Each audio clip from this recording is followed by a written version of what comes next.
Hello दोस्तों, मैं doctor Mudassir मकबूल आप सबका वेलकम करता हूं अपनी यूट्यूब चैनल जिसका नाम है एबीसी ऑफ रिसर्च। आज जो टॉपिक हमें लोगों ने सजेस्ट किया है वो है कि हम एक रिसर्च पेपर कैसे सर्च करें। Research paper searching.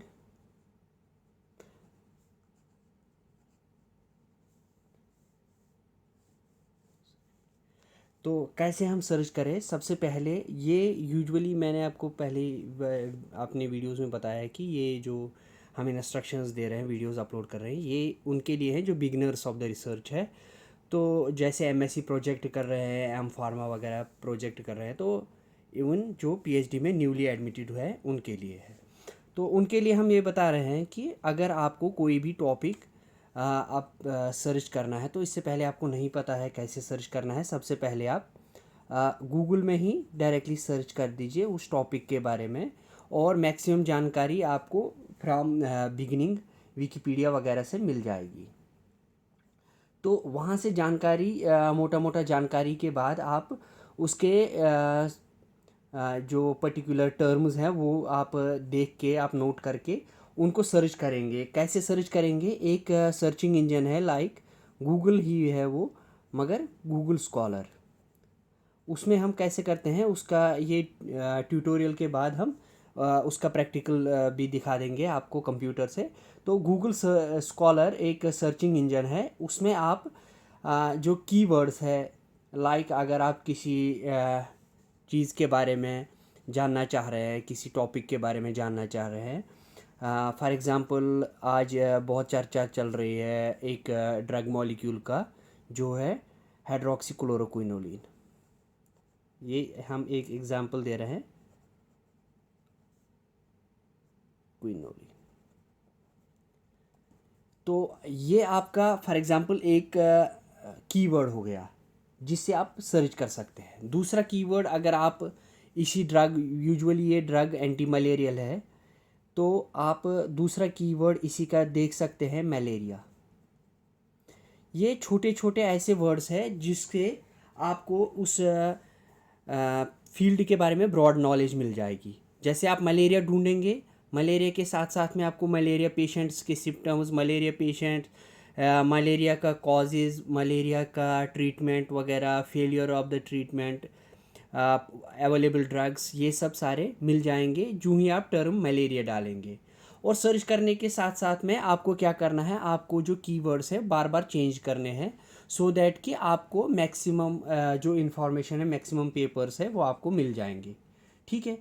आप इसी गूगल स्कॉलर में, ये तो कीवर्ड्स की बात हो गई, इसी गूगल स्कॉलर में आप साइंटिस्ट्स के नाम भी डाल सकते हैं। अगर आपको पता है कि कोई साइंटिस्ट का नाम जो इस पे, जो आपने गूगल से देखा कि जो इस पर्टिकुलर फील्ड पे काम कर रहा है, तो आप गूगल स्कॉलर में वो साइंटिस्ट का भी नाम डाल सकते हैं। और उसके साथ साथ में जब आप उस साइंटिस्ट का नाम गूगल स्कॉलर में डालेंगे, उनके साथ साथ में उनके साथ को ऑथर्स भी आएंगे, जो ऐसे ऑथर्स जो उनके साथ में काम किए होंगे। यूजुअली अगर वो एक फील्ड पे काम कर रहे हैं तो उनके जो को ऑथर्स होंगे वो भी यूजुअली इसी पे काम कर रहे होंगे। तो इसके साथ साथ में आप उनके पेपर्स भी वहाँ से देख सकते हैं। ठीक है। अब दूसरा चीज़ हो गया, आप गूगल से डायरेक्टली सर्च भी कर सकते हैं जर्नल्स ऑफ द फील्ड।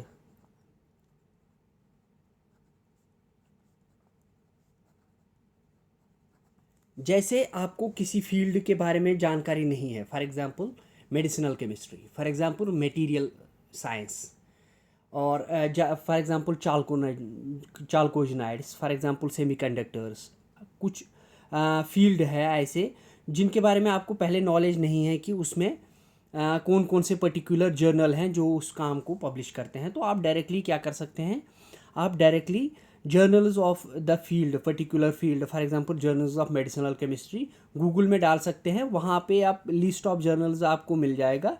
तो फिर आप एक एक जर्नल की वेबसाइट को खोल के एक एक करके, उसमें वहाँ पे भी हर जर्नल में सर्च का ऑप्शन होता है।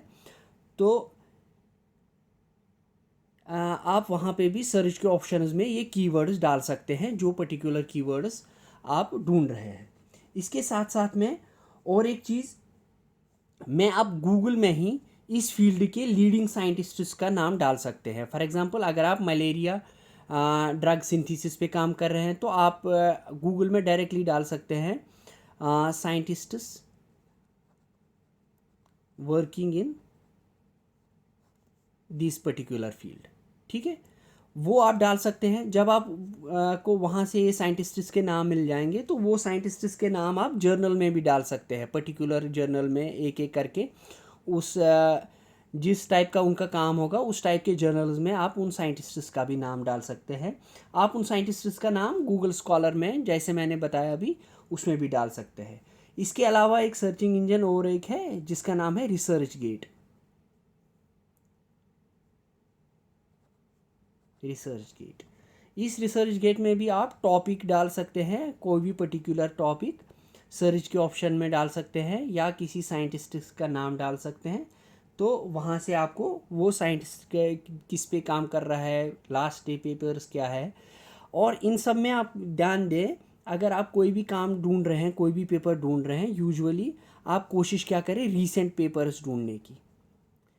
रीसेंट पेपर्स यानी पिछले 5 साल के, पिछले 10 साल के, पिछले मैक्सिमम पिछले 15 साल के, या अगर कोई माइलस्टोन पेपर है जिसका मतलब इनिशियल जहाँ डिस्कवरी हुई है उस टॉपिक की, तो उसको भी स्किप नहीं करना चाहिए, उसको भी लेना चाहिए, ठीक है।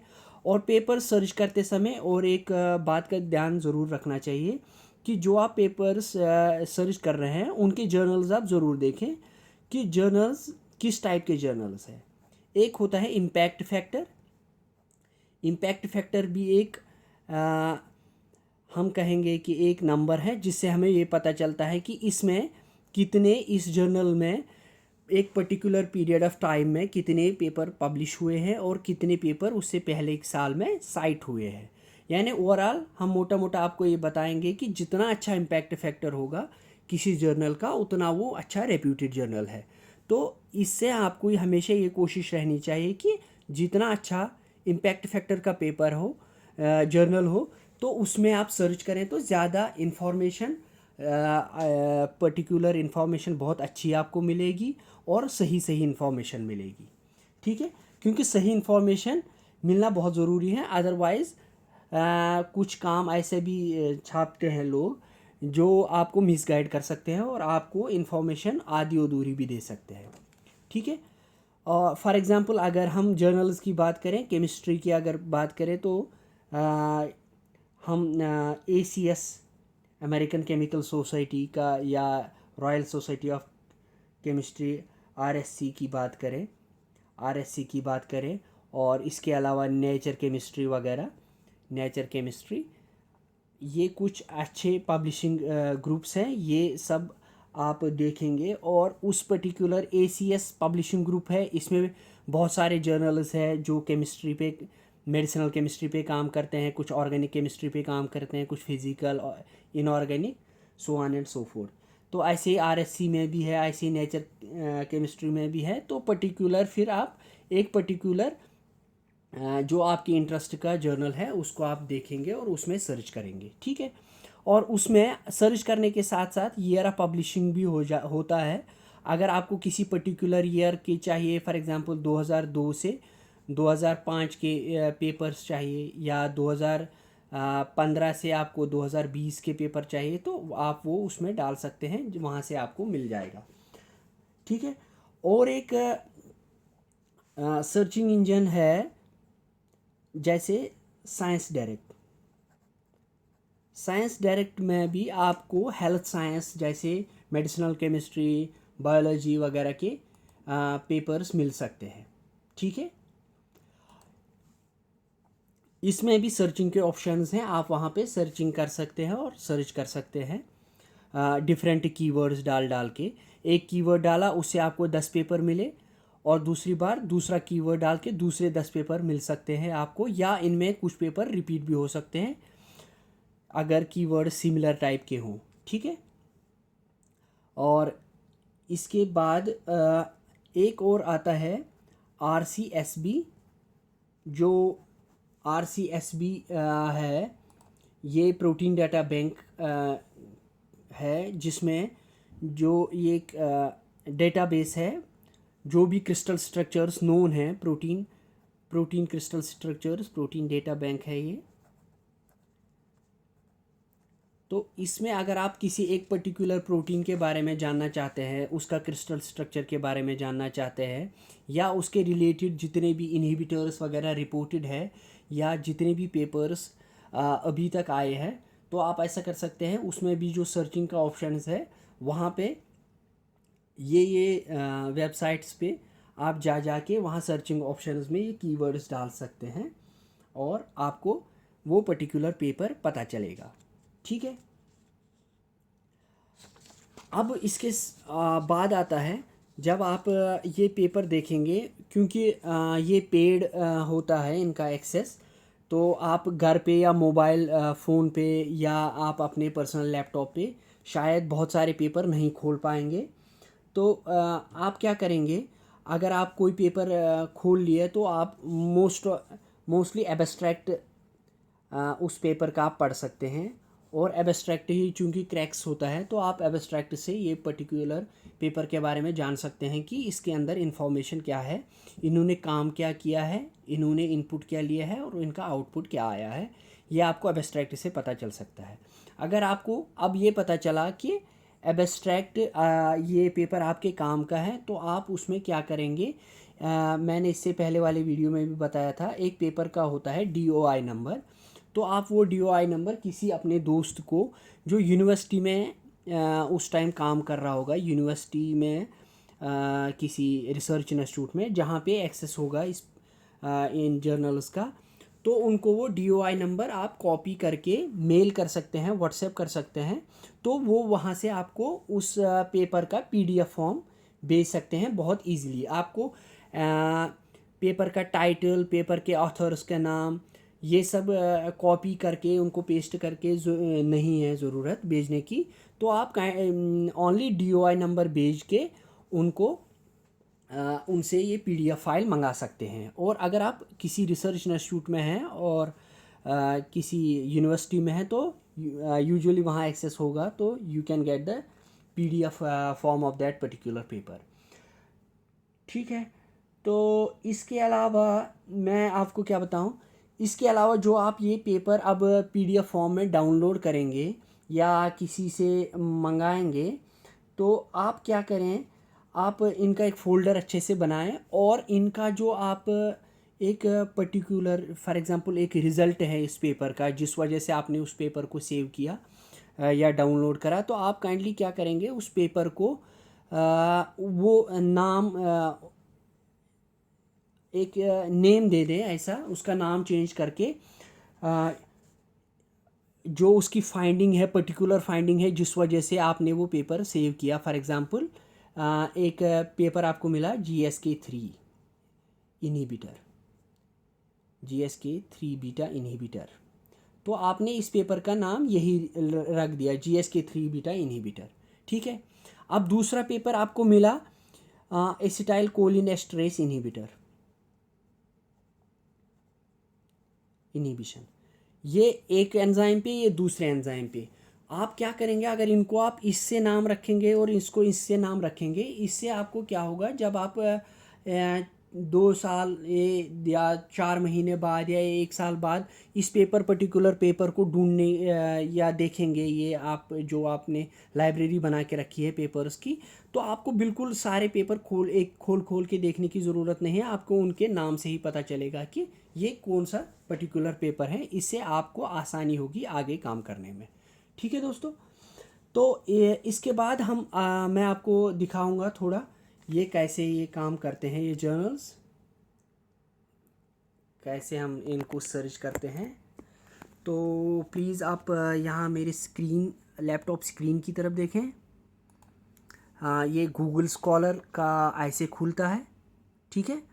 गूगल स्कॉलर पे सीधा आपको गूगल स्कॉलर डालना है गूगल में, तो आपको ऐसा खुलेगा। यहाँ पे आप कोई भी पर्टिकुलर किसी साइंटिस्ट का नाम डाल सकते हैं। यहाँ किसी फॉर एग्ज़ाम्पल आपने किसी मॉइटी का, किसी ड्रग मॉलिक्यूल का नाम डाल दिया, तो ये खुल के आया। यहाँ ट्राइजीन मैंने भी डाला, ट्राइजीन डेरिवेटिव्स, ट्राइजीन के दूसरा protein purification using this triazine dyes, तो ट्राइजीन के रिलेटेड जितने भी पेपर है वो खुल के आएंगे, मोस्ट ऑफ द पेपर्स।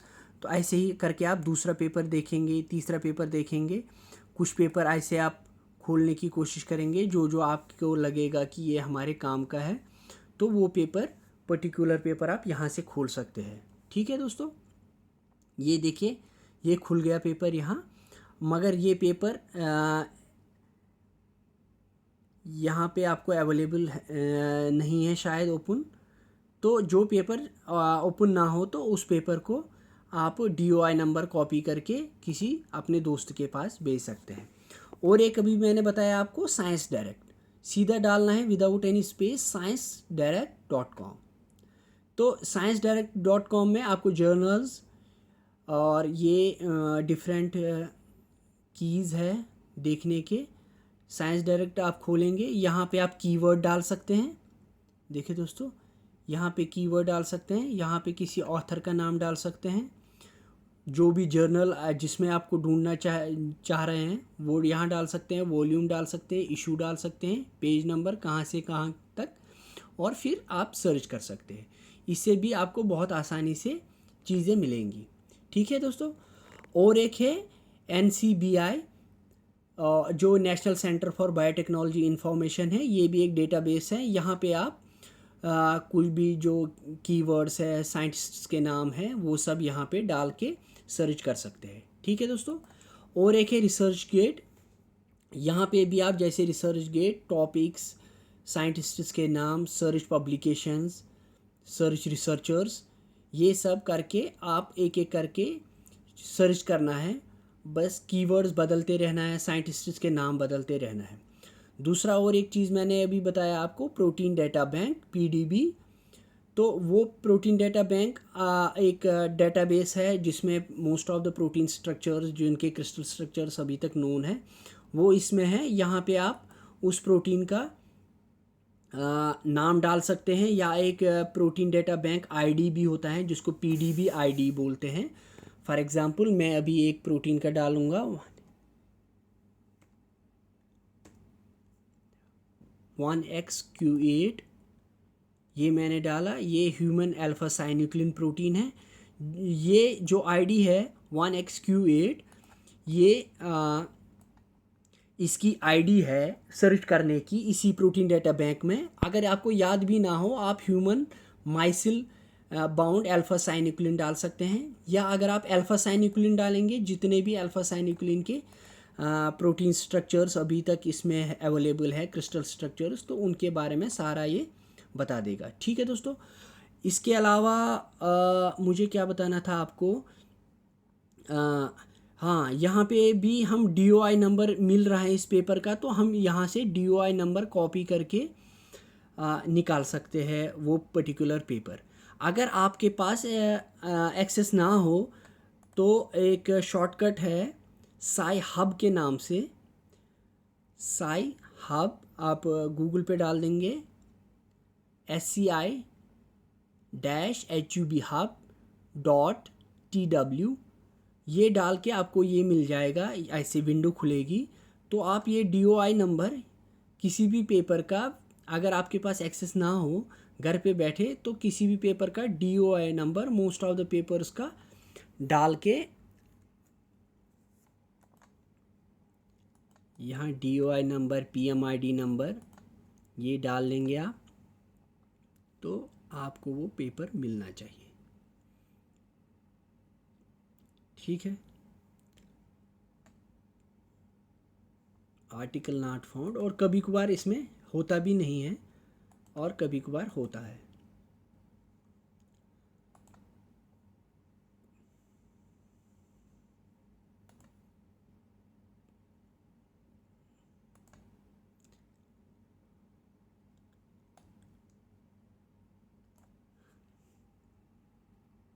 और एक सर्च मारते हैं, देखते हैं क्या होगा।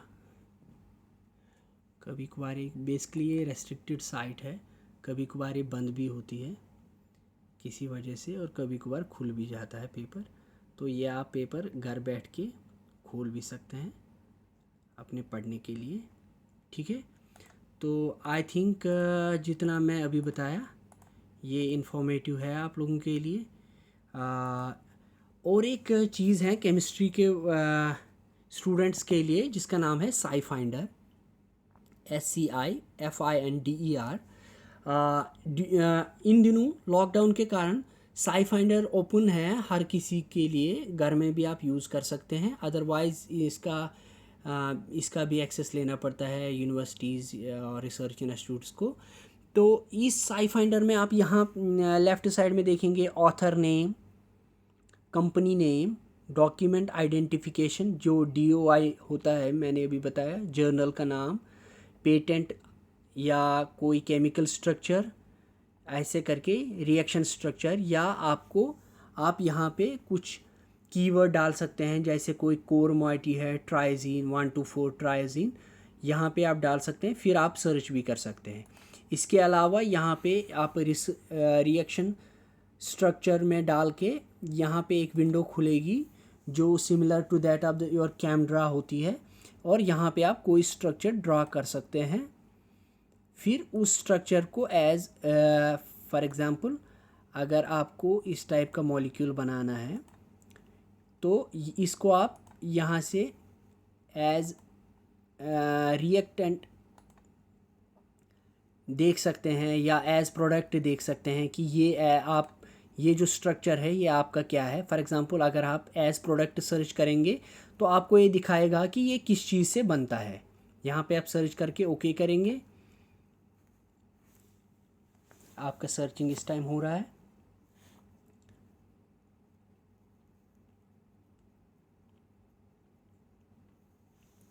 ठीक है, देखिए यहाँ से इस स्टार्टिंग मटेरियल से उन्होंने ऐसे बनाया है, फिर इसका पेपर, इसका कंडीशंस ये सारे लिखे हुए हैं।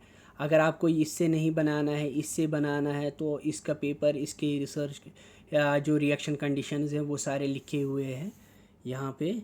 यहाँ से भी आप इस पेपर को, पर्टिकुलर पेपर को क्लिक करके देख सकते हैं। ये खुल गया आपका पेपर। यहाँ DOI नंबर, और यही DOI नंबर कॉपी करके आप ढूंढ भी सकते हैं। यहाँ टाइटल से भी आप ढूंढ सकते हैं, मगर DOI नंबर से बहुत आसानी से आपको मिल जाएगा। ठीक है दोस्तों, तो ये SciFinder बहुत एक अच्छी चीज़ है। SciFinder में इससे भी और चीज़ें देखने लायक है। आप अपने सर्च को रिफ़ाइन भी कर सकते हैं। आपको क्या किस टाइप का सर्च करना है, रिएक्शन प्रोडक्ट, क्या यील्ड की, अगर आप यील्ड की बात कर रहे हैं तो पर्टिकुलर आप यील्ड यहाँ पे क्लिक कर सकते हैं। Steps of, number of steps of the reaction, अगर किसी ने ये रिएक्शन 4 स्टेप में की है मगर आप देखना चाह रहे हैं कि क्या किसी ने 2 स्टेप में की है, वहाँ पे आप नंबर ऑफ़ स्टेप्स पे 2 डाल सकते हैं और देख सकते हैं क्या क्या किसी ने अभी तक ये 2 स्टेप में रिएक्शन की है। ठीक है दोस्तों, ऐसा करके आप SciFinder से और भी बहुत सारी चीज़ें देख सकते हैं। यहाँ पे अगर आप किसी क्लोरोक्विनोलिन फॉर एग्ज़ाम्पल, हम एक कीवर्ड यूज़ करेंगे,